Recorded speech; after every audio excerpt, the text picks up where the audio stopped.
दुसऱ्या दिवशी कॉलेजला आल्यावर वातावरण थोडं वेगळंच होतं. कालच्या पावसातल्या चालण्याने दोघांमध्ये काहीतरी बदललं होतं. बोलणं जास्त, नजरानजर जास्त आणि हसणं तर दुप्पट. गंधार क्लासच्या दाराजवळ उभा होता. आर्या आली. तिने हाय म्हणत स्मित केलं. गंधारच्या नजरा तिच्या चेहऱ्यावरून हलतच नव्हत्या. आर्या, काय? गंधार, काही नाही. झोप कमी झाली आहे. आर्या हसत बोलते. की माझा विचार करत जागा होता? गंधार चटकन नजर चुकवत बोलला. आर्या, सिरियसली? पण गंधारचे लाल झालेले गाल सर्व काही सांगत होते. ब्रेकला वैशाली आर्याला बाजूला घेऊन आली. वैशाली, आर्या, एक सांगू? आर्या, हो सांग. वैशाली, गंधार सिरियसली तुला लाईक करतोय असं वाटतं. आर्या क्षणभर थांबते आणि बोलते. मला पण तसंच वाटतं कधी कधी. वैशाली, मग तू काय फील करतेस? आर्या, सांगू? वैशाली, हो. आर्या हळू आवाजात बोलते. मला तो खूप सेफ वाटतो. कधी नव्हतं तसं. वैशालीने तिच्याकडे पाहत स्मिर्क केलं. त्याच वेळी अंश रोहन आणि गंधारसोबत बसून प्लॅन करत होता. अंश, आज फायनल करणार, आर्याला सांगणार. रोहन, अरे पण गंधार? अंश, मला कोणाची भीती नाही. She is perfect and I am telling her today. Rohan आणि इमानदार एकमेकांकडे पाहून फक्त हसले. कॅन्टीनमध्ये सगळे बसले होते. अंशने जाणून बुजून आर्याच्या शेजारी जागा घेतली. गंधारने ते पाहिले. त्याच्या डोळ्यातील पॉझिटिव्हनेस लपवणं अशक्य होतं. अंश आर्याला बोलत होता, हसवत होता आणि गंधारचा हात टेबलखाली मुठीत घट्ट आवळला होता. आर्यालाही जाणवत होतं, ती सतत गंधारकडेच बघत होती. अंशने आर्याला कॉरिडॉरमध्ये थांबवलं. Ansh, Arya, I really like you a lot. Arya चकित होऊन बोलते. Ansh. Ansh, I want to be with you, will you?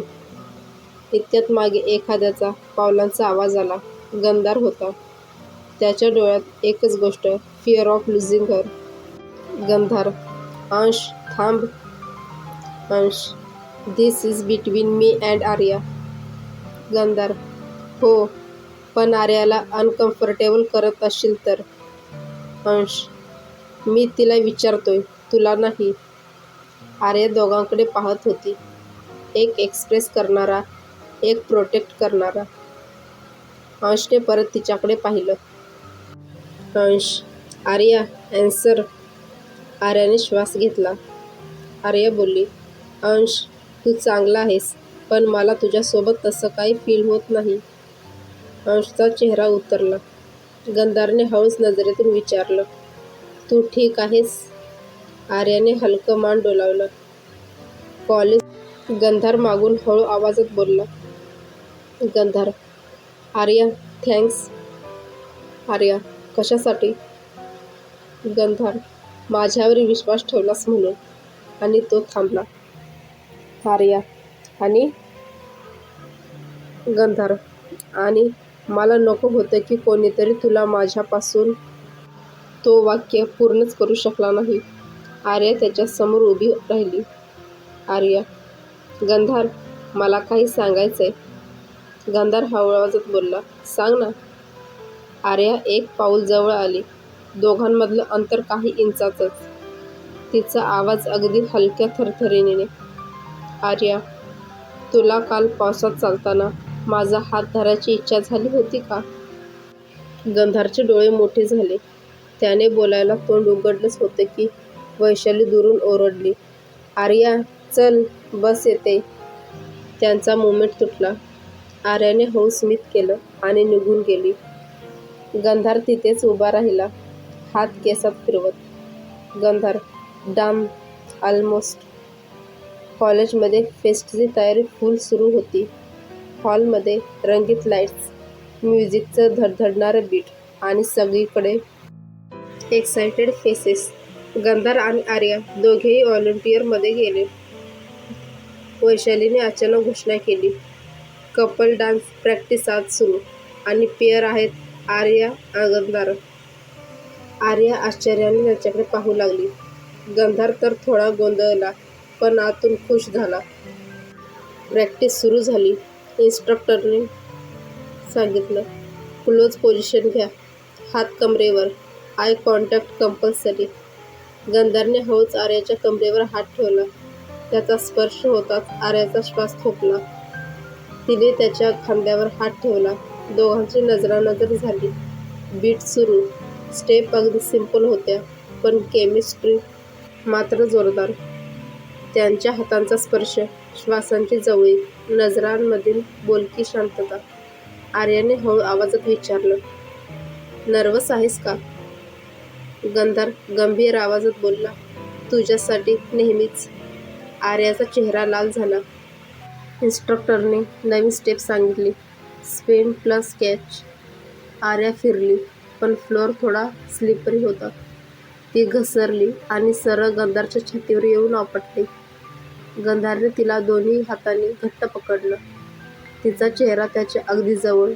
दोघांचे श्वास एकमेकांवर पडत होते. क्षणभर हॉलमधील आवाज गायब झाला. फक्त त्यांचं हार्टबीट वाढत होतं. गंधारने हलक्या आवाजात विचारलं, आर्या तू ठीक आहेस? आर्या, तू सोडलं नाहीस तोपर्यंत ठीकच आहे. तो वाक्य त्याच्या हृदयात थेट उतरलं. दोघे काही सेकंद एकमेकांकडे पाहत राहिले. इतक्या संपूर्ण हॉलमध्ये शिट्या. ओ रोमांस. दोघे घाबरून दूर झाले. घरी जाताना दोघेही एकत्र चालत होते. वारा मंद होत होता. निळसर संध्याकाळ आणि त्यांच्या मनात एकमेकांविषयी वाढत जाणारी भावना. आर्या थांबली. आर्या, गंधार. गंधार, आर्या, आज डान्स करताना मला सेफ वाटलं. ती थोडी लाजली. गंधार तिच्याकडे खूप वेळा पाहत राहिला. त्याचा आवाज बदलला.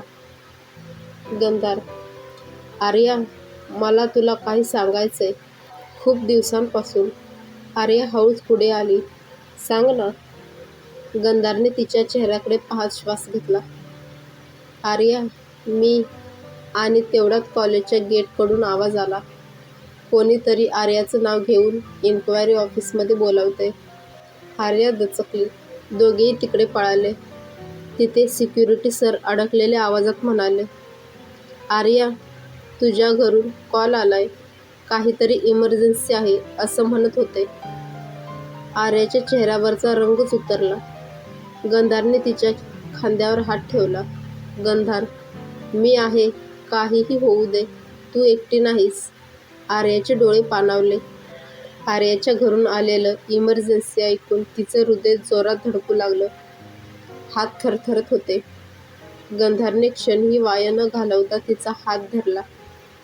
गंधार बोलला, आर्या, ब्रीथ फर्स्ट.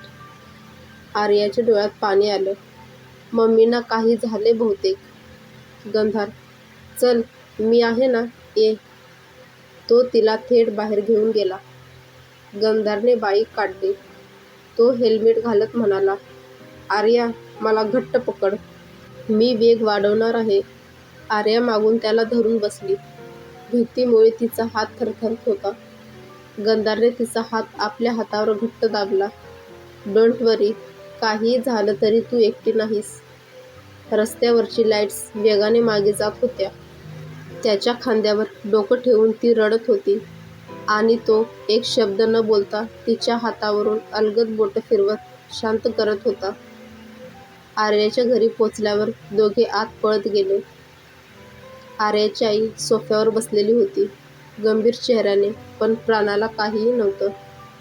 आर्या, आई, काय झालं? तुम्ही ठीक आहात ना? आई, आर्या, माझा BP अचानक खूप वाढला होता. शेजाऱ्यांनी डॉक्टरांकडे नेलं. आता ठीक आहे. पण तू उशीर करत होतीस म्हणून काळजी वाटली. आर्या रडूच लागली. आईला बिलगून बसली. गंधार दाराजवळ शांत उभा होता. त्याचं हृदय वेगाने धडधडत होतं, कारण त्याला ही भीती वाटत होती की आर्याला काही झालं तर. आर्याची आई त्याच्याकडे पाहत म्हणाली, बाळा, तू तिच्यासोबत आला धन्यवाद खरंच, गंधारने नम्र आवाजात बोलला. काही नाही आंटी, ती घाबरत होती म्हणून. आर्या आईपासून उठून त्याच्याकडे आली. गंधार बाहेर यायला लागला तेव्हा आर्याने त्याला गाठलं. तिच्या डोळ्यात अजूनही अश्रू होते. हात थरथरत होता. आर्या, गंधार धन्यवाद. गंधार, आर्या प्लीज, तू ठीक आहेस ना? तुझी आई ठीक आहे ना? इथे बस. आर्या एकदम त्याच्या जवळ आली आणि गंधारच्या छातीवर डोकं ठेवलं. गंधारचं शरीर थिजलं. त्याने हळूच तिच्या पाठीवर हात ठेवला. आर्या, तू नसता तर मी वेडी झाली असती. गंधार खूप हलक्या आणि भावूक आवाजात बोलला. I am here. सदैव. आर्या डोळे बंद करून त्याच्या आवाजातच शांत झाली. आर्याने मागे सरकून त्याच्याकडे पाहिलं. रात्र अंधारी होती, पण त्यांच्या चेहऱ्यावर लॅम्पपोस्टचा हलका प्रकाश होता. त्यांच्या नजरा अशा भिडल्या की कन्फेशन हवेतच टांगलं होतं. आर्याने थरथरत्या आवाजात विचारलं, गंधार, तुला काय एवढी काळजी वाटते माझी? गंधार काही क्षण तिला पाहत राहिला. तो तिच्या अगदी जवळ आला. तिच्या गालाजवळ त्याचा श्वास जाणवत होता. गंधार, कारण मी तुला गमावण्याची भीती वाटते, इतर कुणापेक्षाही जास्त. आर्याच्या पापण्यांवर अश्रू तरळले. तिच्या चेहऱ्यावर हलकं हसू आलं. दोघांमधलं अंतर आता फक्त काही सेंटीमीटर. गंधारचा आवाज खालचा, हृदय कापणारा. गंधार बोलला, आर्या, मी. आर्या हळू आवाजात बोलली, हो सांग ना. तिचा हात त्याच्या हातावर. गंधारने तिचा हात घट्ट धरला आणि त्या क्षणी आर्याचा फोन वाजला. तिने उघडून पाहिलं. अज्ञात नंबरवरून मेसेज होता. आर्या, आज तू वाचलीस, पण पुढच्या वेळी ज्याच्या सोबत आहेस त्याला सांग, दूर राहा. आर्या थिजली. गंधारने फोन घेतला. मेसेज वाचला. त्याचे डोळे रागाने लाल झाले. हात थरथरायला लागला.